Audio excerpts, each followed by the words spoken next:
Hey guys, how's it going? As we wrap up November here and roll into December, I wanted to cover a few housekeeping type things and talk about, kind of the history of how Collector Arthouse Media kind of got started and evolved over the past year or so, I guess. So I started my webpage back in January, collectorarthouse.com, and I did that because I was really excited about the original MTG artists, and I wanted to interview them. And then I got to get to know the emerging artists, the other artists that were coming into Sorcery, and was really excited to learn about their backgrounds and bring that to light to the community. And I started doing Q&A interviews, which I host at www.collectorarthouse.com. And then so I started the Facebook group for Sorcery, the Sorcery fan page and marketplace group, and that's really grown very well. And then the community encouraged me to open up this Patreon page, which I wanted to talk about a little bit here to give people some information about what that's all about and the accompanying Collector Arthouse Discord that I created. So if you go to Patreon and search for Collector Arthouse, you'll find this. I have all my links here, as I just mentioned, to the Facebook group, the Sorcery Contested Realm fan page and marketplace on Facebook. That's a group where we run auctions, and I post a lot of free information. Almost all the information that I do is free to the community. And then the Patreon helps support my time investment and then some other things, giveaways, and other things I like to do to give back as best I can.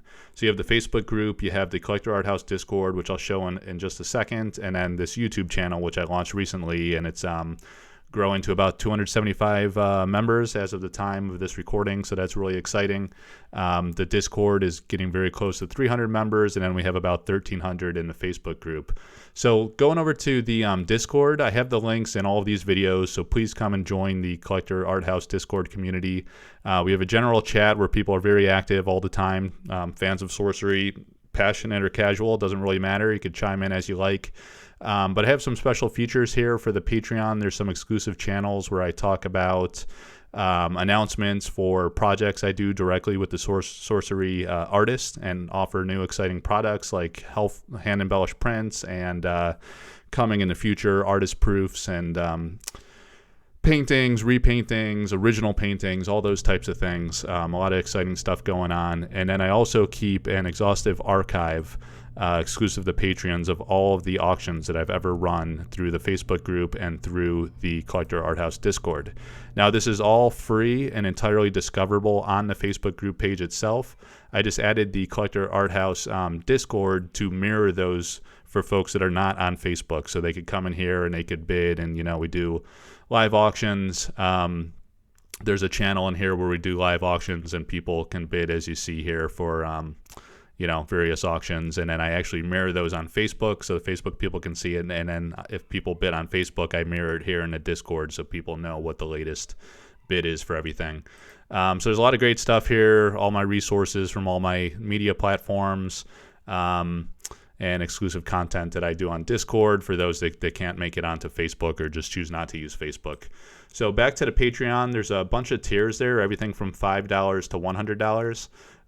So there's a lot of things you get. I do probably the most valuable thing that's available to all members is a monthly newsletter, and I'm going to show an example of that, but I give a accounting of all of the sales data, everything I do through Collector Arthouse platforms, and give some insight on some market analysis, the state of the market as I see it, and I think where it's headed, and just kind of my insights for what it's worth for the community, right? And then as you go to the higher tiers, starting at there's incremental value for each of these tiers. Some are available for early access, so if there's price increases in the future, it'll be grandfathered in. But I have 5 slots for the $5 tier, 15 slots for the $10 tier, and then more for the higher level tiers. So starting with the $20 tier, that's what I call the Merchant of the Realm. And for that tier and everything above, there are discounts on consignment services. So if you intend to trade a lot or sell a lot, that kind of pays for itself over time with that discount. It can be pretty substantial. So that's a nice service. And then the other thing is I let people into the community so when I work with the artist, I run polls or ask the patrons, what ideas they have, what artists they like me to work with, and what kind of commissions we should do. So that's a lot of fun. It's great insights for me and for the artist, and great for folks to, kind of decide what they're interested in and what kind of cool limited series projects we can do with the artist as they're available and willing. All right, so if I go to let's go to the page. And then I wanted to show some of the posts here, right? So if you look at, I just posted today the November recap analysis. So I'll give a preview of what this typically looks like. So as I mentioned, I have an accounting of every single sale that happened across my platforms for the month of November. So you see it was a very active month. We ran 18 auctions, and I do these one at a time, so this is like marathon style, 24 hours around the clock. So there were 18 sample card sales.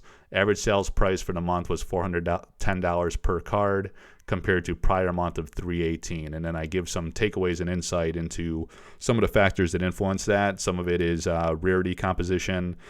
Here I talked exhaustively about how I think the market is getting much more educated and informed on the provenance of sample cards and some of the nuances and uniqueness of sample cards that come from pre-con decks versus sample packs.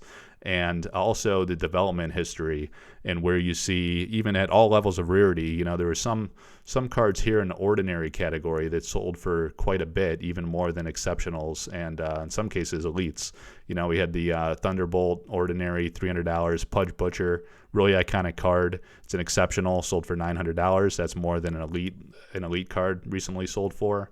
And you have some ordinaries that did really well, like the Rail Dromedary, which has garnered some excitement, has become pretty iconic due to some of the hand-embellished prints, special limited series commissions we did with Kyle Calazans, the artist, and how that card couples with the Doomsday Device, and some other nuances that will come forward in the future that one of the community members is going to discuss on his channel. So very interesting things.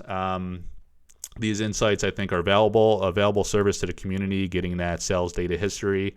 Again, you can go search it out on the Facebook group and collate it yourself, but this is a nice convenience service where I also provide my insights and highlights on what I think is going on. And then also I typically close with announcements of new projects that are going on. So there's several right now that I'll be working with a few of the Sorcery artists that are really exciting. Some original paintings that'll be coming to market soon.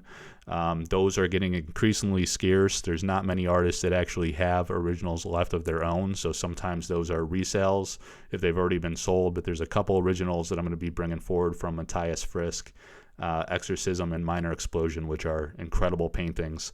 And then Marta Molina has a reimagined, fully redone traditional painting of Pristine Paradise, which is a unique card in the alpha set, and it's done with like a daytime paradise look in a day setting, right? And then she's done like in an evening and sunset type twist or new vibe with that. And it's really beautiful. I think I should get that next week. I'll probably get the Matthias paintings next week as well, and we'll see those come through auction. And then you get your typical exclusive posts where I, post previews of what's coming up. I do giveaway contests for Patreon supporters, talk about insights from the artists that I share exclusively here and not so much on a Discord or Facebook, although there's a lot of free content there too. Here's the Pristine Paradise that I was talking about from Marta. So anyway, that's kind of the recap. I appreciate all the support that I get. It's great engaging with the community. Like I say, 95% of what I do is completely free to the community. It's just out of fun and passion. And then there's these extra perks for people that are really into it and find value in these services. So thanks again, guys. What you can do to help is like and subscribe and share the YouTube channel with your friends, and hopefully we can grow and get the word out on Sorcery. The Magic Secret Lair was very helpful. I'm finding more and more people coming through this week, joining the Discord, joining Facebook and saying, hey, I just found out about the game through the Rudy video or through Magic Secret Lair with Frank Frazetta. And, it's great. Watsy's doing a service for sorcery, and community's growing. So thank you guys. You can check this out, patreon.com, Collector Arthouse. Come to the Collector Arthouse Discord. You'll see in the description of all these videos, all the links to all the social media platforms, and hope you come join and get involved. All right. Take care. Have a great one.